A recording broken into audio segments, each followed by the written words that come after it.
Hello viewers, welcome. আজ আমি উপস্থিত হয়েছি ইংলিশ গ্রামারের পার্ট 3 নিয়ে। এর আগের ভিডিওতে আমরা ইংলিশ গ্রামারের দুটো পার্ট করেছি, যার প্রথমটিতে আমরা ইংলিশ গ্রামারের বেসিক 5টি অংশ নিয়ে আলোচনা করেছি এবং পার্ট 2তে আলোচনা করেছি অর্থোগ্রাফি বা বর্ণপ্রকরণ নিয়ে। এখন আমাদের আলোচনার বিষয় হচ্ছে ইটিমোলজি বা শব্দ প্রকরণ। আর হ্যাঁ, যারা আগের ভিডিওগুলো দেখেননি তারা অবশ্যই ডিসক্রিপশন বক্স থেকে লিংক নিয়ে আগের ভিডিওগুলো দেখে আসবেন, কারণ আমাদের ভিডিওগুলো ক্রমাগত আসবে, তাই পূর্বের ভিডিও না বুঝলে এখনকার ভিডিওটি বুঝতে পারবেন না। তাহলে চলুন কথা না বাড়িয়ে ক্লাসটি শুরু করা যাক। ইটিমোলজি বা শব্দ প্রকরণ। এখন আমাদের প্রথমেই জানা দরকার ইটিমোলজি কাকে বলে। গ্রামারের যে অংশ পাঠ করলে ওয়ার্ডের গঠন, প্রকারভেদ ও উৎপত্তি নিয়ে আলোচনা, পর্যালোচনা ও বিচার বিশ্লেষণ করা হয় তাকে ইটিমোলজি বা শব্দ প্রকরণ বলে। ইটিমোলজি বা শব্দ প্রকরণের অন্তর্ভুক্ত বিষয় হচ্ছে মোট 6টি, যার প্রথমেই রয়েছে ওয়ার্ড। ওয়ার্ড মানে আমরা কি জানি? ওয়ার্ড মানে শব্দ। অর্থাৎ দেখি এখন ওয়ার্ড কাকে বলে। এক বা একাধিক লেটার পাশাপাশি বসে যদি কোনো অর্থ প্রকাশ করে তাহলে তাকে ওয়ার্ড বা শব্দ বলে। যেমন ক্যাট, এটি একটি ওয়ার্ড। ক্যাট মানে আমরা জানি বেড়াল, অর্থাৎ বেড়াল একটা অর্থ প্রকাশ করেছে, ক্যাটের একটা সম্পূর্ণ অর্থ প্রকাশ করেছে, তাই ক্যাট একটি ওয়ার্ড। এরপরে রয়েছে আই, অর্থাৎ আই মানে আমি। এখানে আইটা একটি পূর্ণাঙ্গ অর্থ প্রকাশ করেছে, তাই আই অ্যান্ড ক্যাট এই দুটোই এক একটি ওয়ার্ড। এর পরবর্তীতে আছে আমাদের সিলেবল। সিলেবল মানে কি? সিলেবল মানে হচ্ছে শব্দাংশ। এখন আমাদের জানা দরকার সিলেবল কাকে বলে। অর্থাৎ একটি ওয়ার্ড, প্রথমে আমরা জানলাম ওয়ার্ড। এখন একটি ওয়ার্ডের যতটুকু অংশ একবারে উচ্চারণ করা যায় তাকে সিলেবল বা শব্দাংশ বলে। যেমন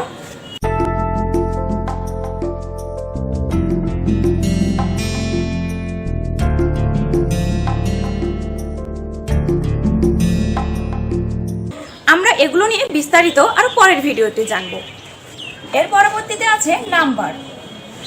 নাম্বার মানে কি? নাম্বার মানে সংখ্যা।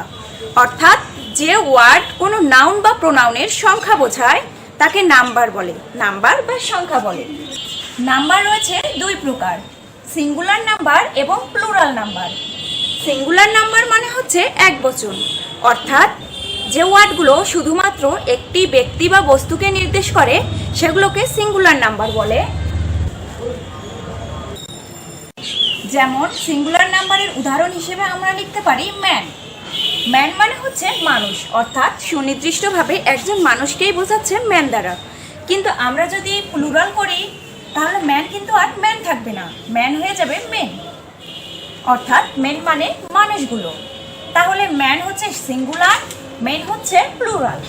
এগুলো নিয়ে আমরা পরবর্তীতে আরো বিস্তারিত আলোচনা করব। এরপরে রয়েছে পার্সন।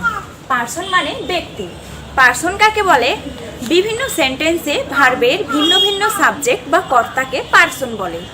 পার্সন 3 প্রকার, first person, second person and third person. অর্থাৎ ফার্স্ট পার্সন বলতে আমরা বুঝি নিজেকে সম্পর্কিত, অর্থাৎ আমি সম্পর্কিত বা আমরা সম্পর্কিত যা কিছু তার সবগুলোই ফার্স্ট পার্সন। যেমন আই, মি, এটসেট্রা। এরপরে আসি সেকেন্ড পার্সন, অর্থাৎ তুমি বা তোমাদেরকে উদ্দেশ্য করে বা তোমার সম্পর্কে কিছু বলা হলে সেটা সেকেন্ড পার্সন। যেমন ইউ, ইউর। এরপরে রয়েছে থার্ড পার্সন, অর্থাৎ আমি এবং তুমি বাদে তৃতীয় কোনো ব্যক্তি সম্পর্কে যা কিছু বলা হবে সেটি হচ্ছে থার্ড পার্সন। অর্থাৎ আমি তুমি ছাড়া ভবে আছে যারা থার্ড পার্সন তারা। অর্থাৎ আমি এবং তুমি বা আমার এবং তোমার সংশ্লিষ্ট সকল কিছু বাদেই বাকিগুলো হচ্ছে থার্ড পার্সনের অন্তর্ভুক্ত।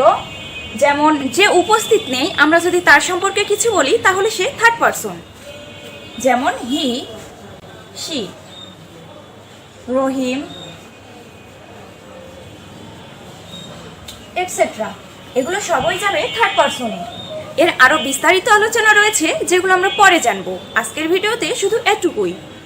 এরপরে রয়েছে জেন্ডার, অর্থাৎ জেন্ডার মানে কি? লিঙ্গ।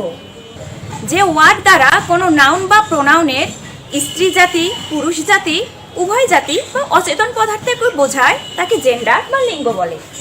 জেন্ডার রয়েছে 4 প্রকার। ম্যাসকিউলিন জেন্ডার মানে হচ্ছে পুরুষবাচক। এরপরে রয়েছে ফ্যামিলিন জেন্ডার, স্ত্রীবাচক। কমন জেন্ডার উভয় জাতি। এরপরে রয়েছে নিউটার জেন্ডার বা অচেতন পদার্থ। আমরা এগুলো নিয়ে পরে আলোচনা করব, কারণ জেন্ডারের ডিটেলস আলোচনা রয়েছে। এরপরে রয়েছে পার্টস অফ স্পিচ। দেখুন, পার্টস অফ স্পিচ যারা শুরু থেকে শুরু করেছেন, অর্থাৎ বেসিক, পার্টস অফ স্পিচটা কিন্তু একটা নতুন শব্দ মনে হচ্ছে অনেকের কাছে, বেশিরভাগ ক্ষেত্রেই না। এখন আমরা চলুন পার্টস অফ স্পিচ কথাটি ব্যাখ্যা করি। পার্ট, পার্ট মানে কি? পার্ট মানে হচ্ছে অংশ। এবং স্পিচ, স্পিচ মানে কি? স্পিচ মানে হচ্ছে কথা বা বাক্য। অর্থাৎ পার্টস অফ স্পিচের মানেটা তাহলে কি দাঁড়ালো? বাক্য এর অংশ। এখন পার্টস অফ স্পিচের ফুল সংজ্ঞাটা কি দাঁড়ায়?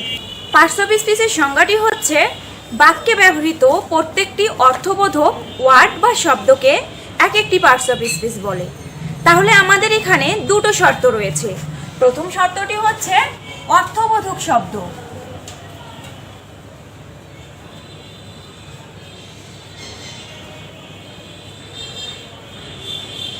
অর্থবোধক শব্দ এবং দ্বিতীয় শর্তটি হচ্ছে বাক্যে ব্যবহৃত হতে হবে।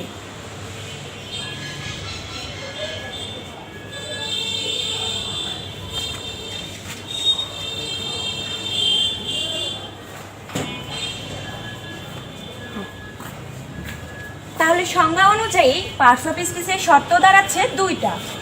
প্রথম শর্ত হচ্ছে অর্থবোধক শব্দ। এখানে আই হচ্ছে একটি অর্থবোধক শব্দ। তারপরে রয়েছে হ্যাভ, হ্যাভ মানে আছে, হ্যাভও কিন্তু একটি অর্থবোধক শব্দ। এরপরে যদি লিখি ক্যাট, ক্যাট মানে হচ্ছে বিড়াল, এটাও কিন্তু একটা অর্থবোধক শব্দ। কিন্তু আই হ্যাভ ক্যাট, এগুলো কি কোনো পার্টস অফ স্পিচের অংশ? অবশ্যই না, কারণ আমাদের দ্বিতীয় শর্ত অনুযায়ী এগুলো বাক্যে ব্যবহৃত হয়নি, কিন্তু অর্থবোধক শব্দ। তাহলে চলুন বাক্যে ব্যবহার করে পার্টস অফ স্পিচ তৈরি করি। কি দাঁড়ায়?